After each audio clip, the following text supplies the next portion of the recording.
Hello children, we start the topic today, cofactors of a matrix. Suppose A is a matrix of the order 3 by 3 whose elements are shown here as such, and we have to find the cofactors. What is a cofactor? And there are 9 elements in this matrix. So to a particular element there belongs to a particular cofactor. So there will be 9 cofactors in this matrix. Each one is related to each of the element. So what will be the first cofactor? As a cofactor is written by a capital letter and it 1 1. Suppose I have written A11, that means that it is a cofactor of the first row, first element. So how it has to be found? A11 can be written as minus 1 to the power. This is 1 plus 1. And then here we leave the first row and first column, the remaining determinant value. So this way we obtain A11. Then we have A12. Then this will be related to the first row second column element. Its cofactor will be minus 1 to the power 1 plus 2 here, and the remaining determinant A21, A23, A31, A3, whatever be the value, and since the negative sign is here, so we keep the negative here. Same way we can find the other cofactors as well. For example, if A is a 2 by 2 matrix, here I have written, so we can see that the cofactors A11 will be 1, A12 will be negative of 2, A21 again negative 5, and A22 will be 3. For this again, A is a matrix of order 3. That means that I have just found the cofactors of the first row, that is A11 will be positive, and this will be 2 2s are 4 minus 54, that is minus 50.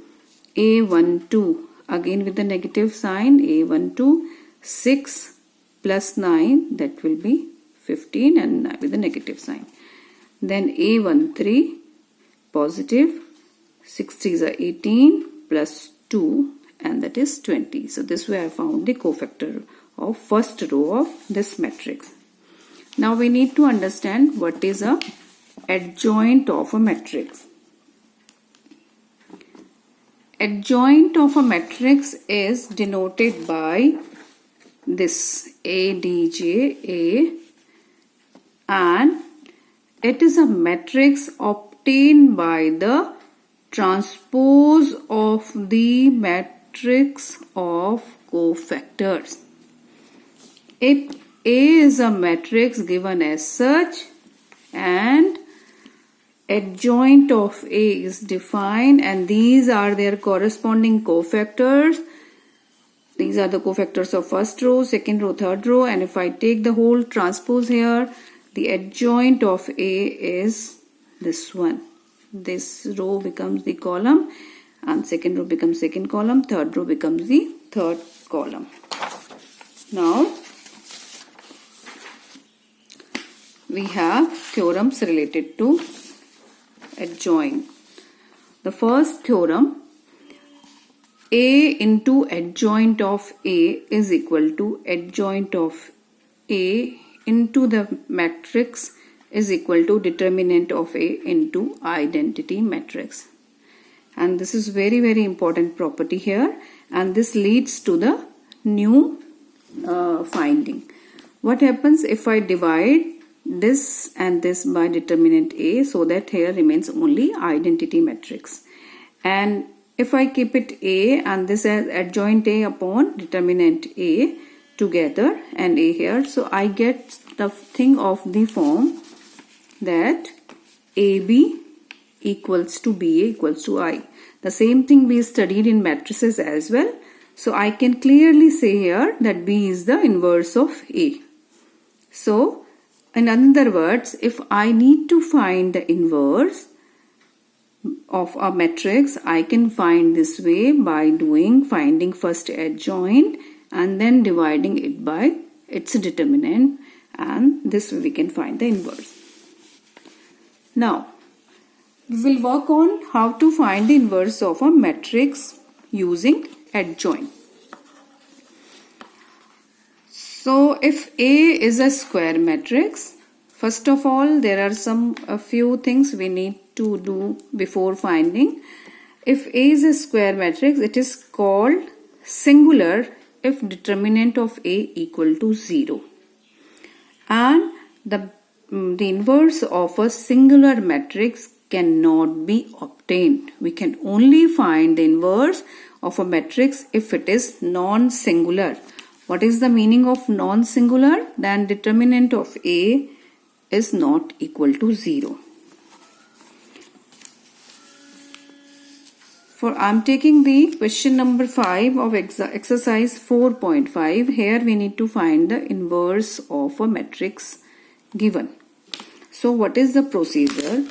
First, we have given this, we will find its determinant value, which comes out to be 14, and we need to write here it is not equal to 0. That means it is non-singular. It is very important to write here, hence A inverse exists, then only we will proceed further. Now we will find the cofactors of A.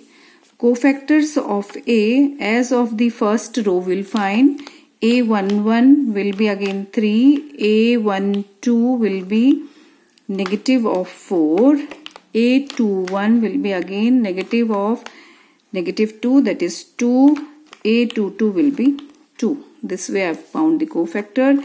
Hence the adjoint of A, the first row 3 minus 4, 2, 2, and it's a transpose, which will give me this matrix. So hence A inverse will be adjoint of A upon determinant of A. Determinant of A was 14 here. So we can write 1 upon 14 and the same matrix here, and this I can multiply all the elements inside with 14, 1 by 14, and hence the resulting value is the matrix 3 upon 14, 1 by 7, minus 2 by 7 and 1 by 7. So this way we have found the inverse of the given matrix. I will be giving, hope you have understood how to find the inverse of a matrix today. I will be solving some of the questions and posting it in the group as well.